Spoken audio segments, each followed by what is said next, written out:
Thank you, carried. Thank you, Paul. Thank you very much. Item 10, I'm more than happy to move this. Reading, catching up. It's a little bit of land that we're selling to the government. Councillor Temple is happy to second it. I'll put that. All those in favour? Aye. All those against? Thank you, carried. So now I'm going to, because we've got the Hornby guys patiently waiting down the back, I'm going to throw item 15 and 16 in now. I'm happy to move 15 and Councillor Peters is happy to second it. No questions, no debate. All those in favour? Against? Thank you, carried. And item 16, which is the same, more or less one of the same, and I'll move it and Councillor Peters will second it. And Councillor Cotter's got, oh, that's right, there's always one. Carry on.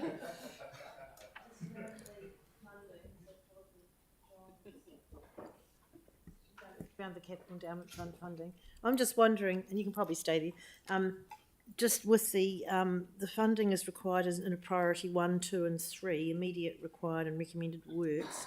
Is it possible to stage that over 2 years just to take the pressure off the Capital Endowment Fund because it's 300 and something out of $1 million, or is it all required in year 1?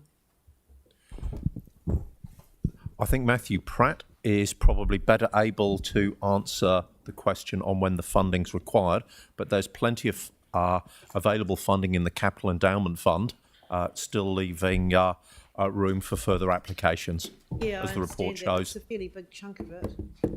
Yep. Funding would be required year 1. So okay. we'd pay it all to do the works. They could open and get their community centre up and running. Okay, thank you. That's all. Okay, good go. Oh, Councillor Henson. Yeah, thank you. This is on the funding department? Yeah, it's on the funding. So I was keen to understand 2 things about the funding. One is, when you read the building assessment, it's quite obvious that because of the neglected maintenance, there's been a number of issues that have gotten worse with the building. And I'm just trying to understand why that's happened. Like, is there a reason why a lot of the damage which we're now being asked to fund hasn't been picked up by council previously, given that it's led to the extra costs? I would refer.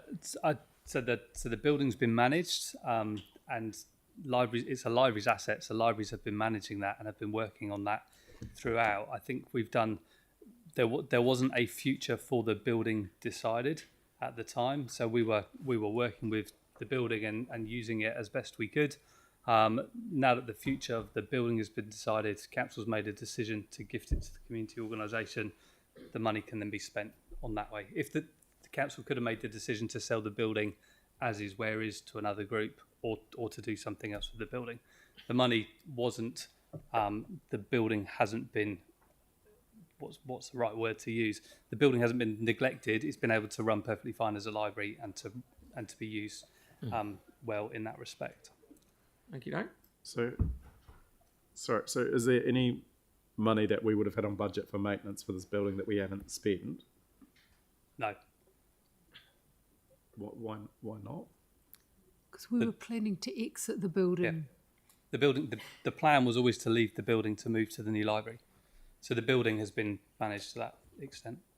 Right. And then can I just check in terms of the works and the funding, have we asked if they've approached other funders for a contribution to the funding?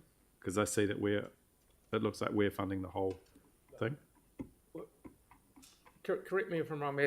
We're giving a building that was to a community group, and it was like handing them a hand grenade with the pin pulled out. So we're making it right so that they end up with something good, so they have to jump down a barrel of a hell of a lot of money for a start. So that's why we're doing it? Correct. Okay.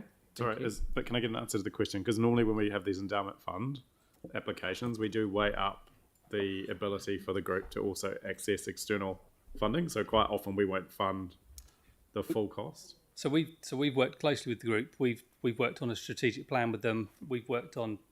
You heard an excellent deputation earlier saying, "Here's what's going to be used at the building." So we've been working kind of hand in glove with the group the whole way through that. The group are stuck to a degree because they aren't the owners of that half of the building, so it's difficult to approach funders for that when council were the owners of the building. You've now made the decision, so this is the first cav off the rank, if you like, for us. The group are excellent at approaching other funders and working with other partners, as you heard through the deputation, to get in all sorts of different services. Often, not at our cost. They do that. We'll continue to work with them. The group have got a lot of expertise and capacity and capability to do these repairs themselves. We're not doing the repairs. We'll be giving them the money. They'll be going off and doing the repairs, and they will fundraise for other things. I'm sure the amount of money that we're recommending won't cover everything that is required. Great answer. Thank you very much. Right. Councillor Peters. No, I think Matthew answered that rather well. He's all over it. So, no, we've done it. We've done it. Keep up. I'll put the motion. All those in favour? Aye. Against? Thank you. Carried. Well done, everybody.